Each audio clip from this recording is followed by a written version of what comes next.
अभिमन्यु को पांडव सेना का एक अमर योद्धा भी कहा गया है, क्योंकि जो वीरता, जो पराक्रम उन्होंने महाभारत युद्ध के 13वें दिन दिखाया था, उसे हमारा इतिहास कभी नहीं भुला सकता। लेकिन जैसा कि हम सब जानते ही हैं कि महाभारत पर आधारित टीवी सीरियल्स पांडवों को नीचा, कमज़ोर और गलत दिखाने का कोई भी मौका नहीं छोड़ते।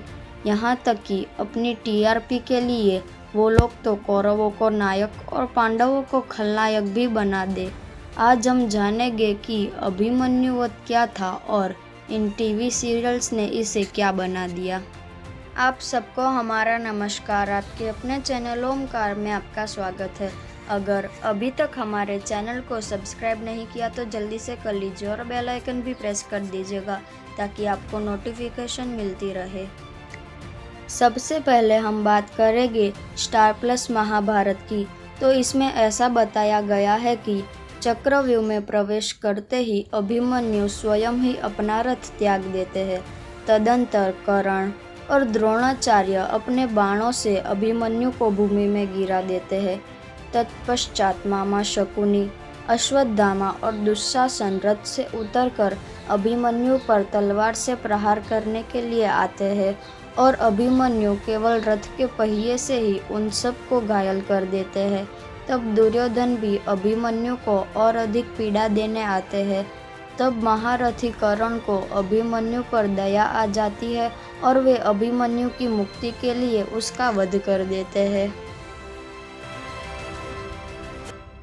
जबकि बी.आर. चोपड़ा महाभारत में ऐसा दिखाया गया है कि अभिमन्यु योद्धाओं के समूह को नष्ट करते हुए चक्रव्यूह के मध्य में प्रवेश करते हैं और अकेले ही द्रोणाचार्य, शल्य, कृपाचार्य, कर्ण, अश्वत्थामा, सावधान अंगराज कर्ण!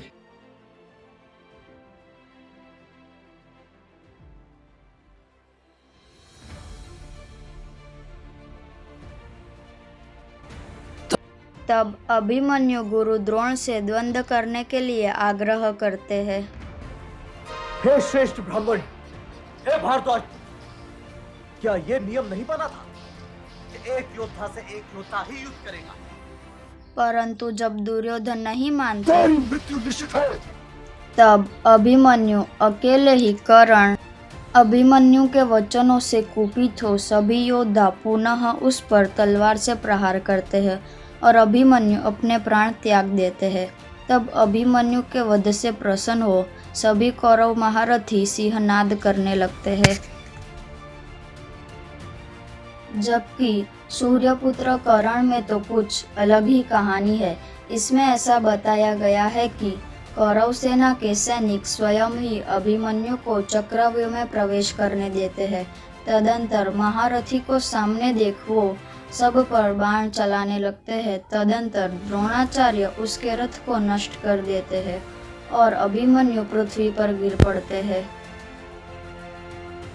उसके बाद महारथी कर्ण दुर्योधन के कहने पर अभिमन्यु के धनुष को काट देते हैं और उसे मारने के लिए उद्यत ही होते हैं कि तब दुर्योधन कर्ण से यह कहकर रोक देते हैं, मरण रहे, इसे इतनी सरल मृत्यु नहीं देनी है। तदंतर अश्वत्थामा, शकुनी और दुशासन रथ से उतर उस पर प्रहार करने लगते हैं। तब अभिमन्यु रथ के पहिए से ही अपना रक्षण करते हैं। तब उसका साहस देख दुर्योधन भी वहां आ जाते हैं और उसे और अधिक पीड़ा देने लगते हैं। परंतु अभिमन्यु दुर्योधन के कवच को खींचते हैं और कवच ही निकल जाता है। ये क्या था? क्या दुर्योधन ने सच में कवच पहना भी था या केवल उसे लटका कर ही युद्ध करने के लिए आ गया था? अरे हाँ, मैं तो भूल ही गया था, यह तो सूर्यपुत्र कर्ण है। यहाँ तो कुछ भी हो सकता है। तदंतर कवच खुलने के कारण दुर्योधन अत्यंत क्रोधित हो अभिमन्यु पर जोर जोर से गदा से प्रहार करने लगता है। तभी वहाँ पर महारथी कर्ण आ जाते हैं और वे दुर्योधन की गदा पकड़ उसे रोकने के लिए कहते हैं, परंतु जब दुर्योधन नहीं मानते तब कर्ण सिर्फ और सिर्फ क्षत्रिय धर्म को स्मरण करते हुए अभिमन्यु की मुक्ति के लिए उसका वध कर देते हैं।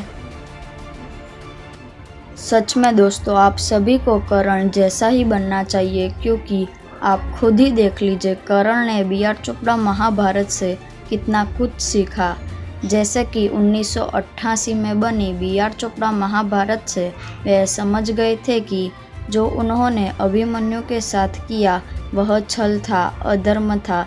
इसीलिए उन्होंने 2013 में अपनी भूल को सुधारने के लिए स्टार प्लस महाभारत में अभिमन्यु पर बाण ही नहीं चलाए और उसे पीड़ा से मुक्त करने के लिए स्नेहवश उसका वध कर दिया।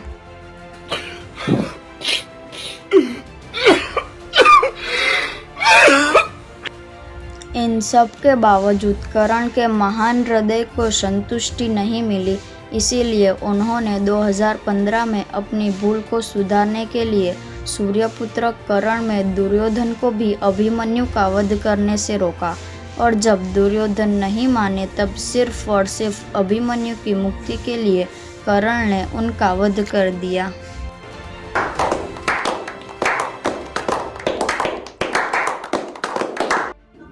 शायद इतना काफ़ी है यह बताने के लिए कि टीवी सीरियल्स बिल्कुल फेक होते हैं और अपनी टीआरपी के लिए इन्होंने महाभारत को भी मजाक बना दिया है। इसीलिए महाभारत ग्रंथ का अध्ययन करना आवश्यक है। मैंने महाभारत बॉडी क्रिटिकल एडिशन का लिंक डिस्क्रिप्शन में दे दिया है, आप वहां से डाउनलोड कर सकते हैं।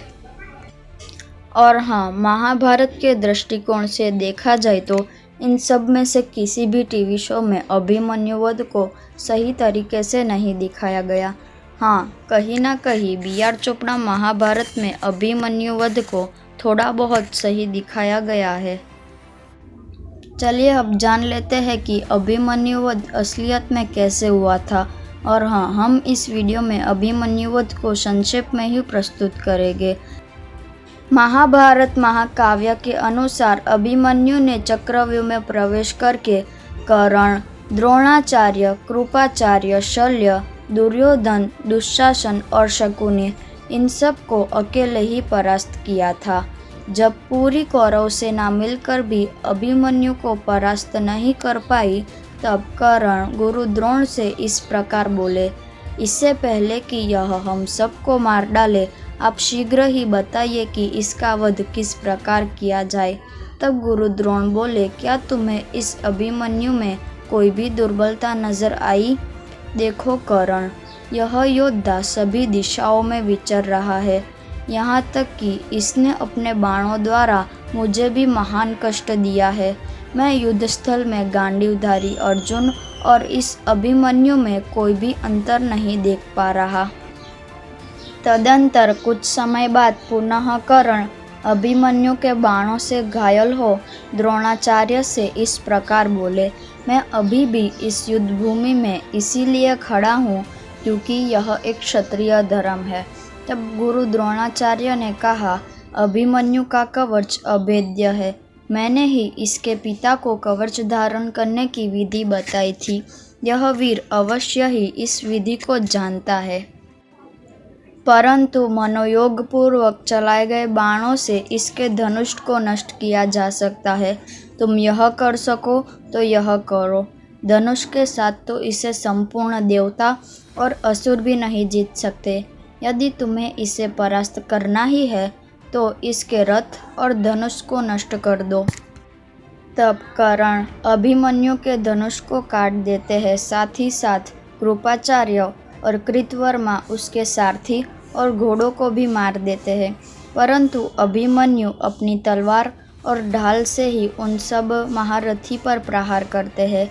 परंतु जब उनकी ढाल और तलवार को भी वो योद्धा मिलकर काट देते हैं तब अभिमन्यु रथ का पहिया उठाकर दहाड़ते हुए उन पर टूट पड़ते हैं।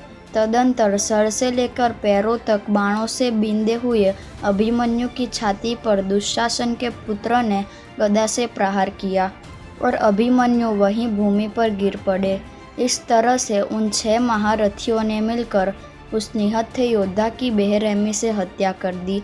इसीलिए उस दिन मरने के बाद भी अभिमन्यु अपनी वीरता के कारण हमारे इतिहास में सदैव के लिए अमर हो गए।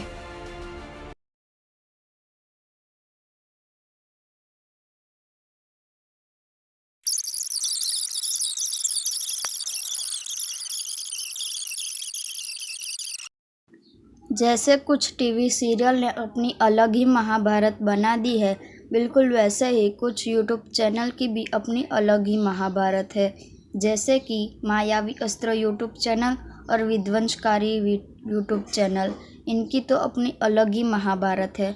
चलिए अभी इनकी महाभारत भी देख ही लेते हैं। सबसे पहले हम देखेंगे विध्वंसकारी अस्त्र यूट्यूब चैनल की महाभारत। अब महाभारत युद्ध के 13वें दिन अभिमन्यु ने चक्रव्यूह में प्रवेश किया था। तब उसका सामना बहुत सारे बड़े बड़े योद्धाओं से हुआ था। तब अभिमन्यु ने सबसे पहले अपनी गदा से दुर्योधन को चक्रव्यूह के बाहर फेंक दिया था।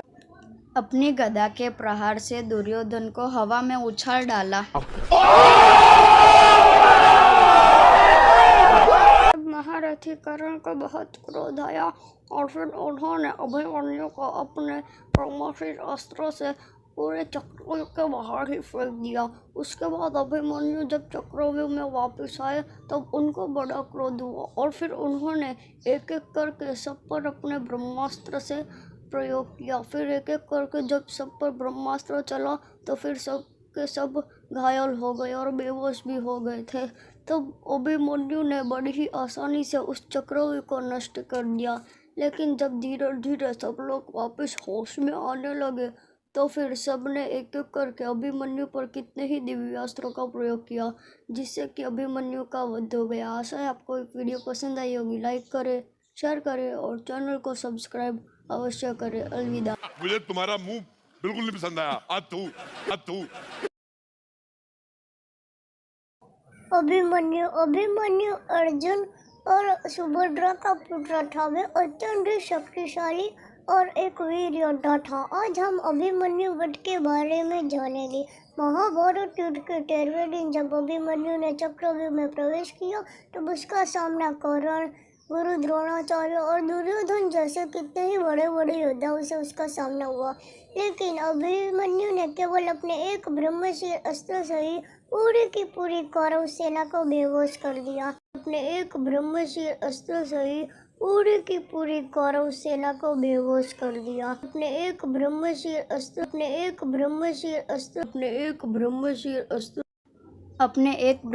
अस्त्र से पूरी की पूरी कौरव सेना को बेहोश कर दिया। कुछ भी फिर अभिमन्यु का युद्ध गुरु द्रोणाचार्य से हुआ। तो फिर गुरु द्रोणाचार्य ने उसके बाद अभिमन्यु पर अपने नारायण अस्त्र से प्रहार किया। लेकिन नारायण अस्त्र ने अभिमन्यु को कुछ नहीं किया और उस पर फूलों की वर्षा करके नारायण अस्त्र भी वहां से अदृश्य हो गया था। भाई मुझे मारो नहीं, ये मजाक हो रहा है। एक सेकंड यार, मजाक हो रहा है। फिर कौरव सेना के कितने बड़े बड़े योद्धाओं ने उस अभिमन्यु पर कितने ही शक्तिशाली दिव्यास्त्र चढ़ाए। गुरु द्रोण ने अभिमन्यु पर भार्गवास्त्र, कर्ण ने ब्रह्मशीर अस्त्र और दुर्योधन ने ब्रह्मास्त्र का उपयोग किया, जिससे कि अभिमन्यु निहत्थे और शक्तिहीन हो गए थे। फिर उन सभी महारथियों ने मिलकर अभिमन्यु का वध कर दिया था। हिपोक्रेसी की भी सीमा होती है। आशा है कि आपको आज की यह वीडियो पसंद आई होगी। तो अगर पसंद आई तो लाइक करें, शेयर करें और चैनल को सब्सक्राइब अवश्य करें। और कई लोग हमें हेट कमेंट्स करते हैं, और सुन लीजिए, हम आपके हेट कमेंट से डरने वाले हैं नहीं। मैं ऐसे वीडियो बनाता था और बनाता ही रहूँगा। मैं आपके हेट कमेंट से डरने वाला हूँ। मैं उनके हेट कमेंट से डरने वाला हूँ नहीं। मैं उनके हेट कमेंट से डरने वाला हूँ नहीं। अगर तुझे उन लोगों के हेट कमेंट से कोई फर्क ही नहीं पड़ता तो कमेंट्स डिसेबल्ड क्यों है मेरे भाई? हमने अपनी पिछली वीडियो में एक सवाल पूछा था, जिसका सही उत्तर कुलदीप पाइटी, स्मिता मुखर्जी और एक्सपर्ट टीचर ने दिया था। उत्तर देने के लिए आपका बहुत बहुत धन्यवाद।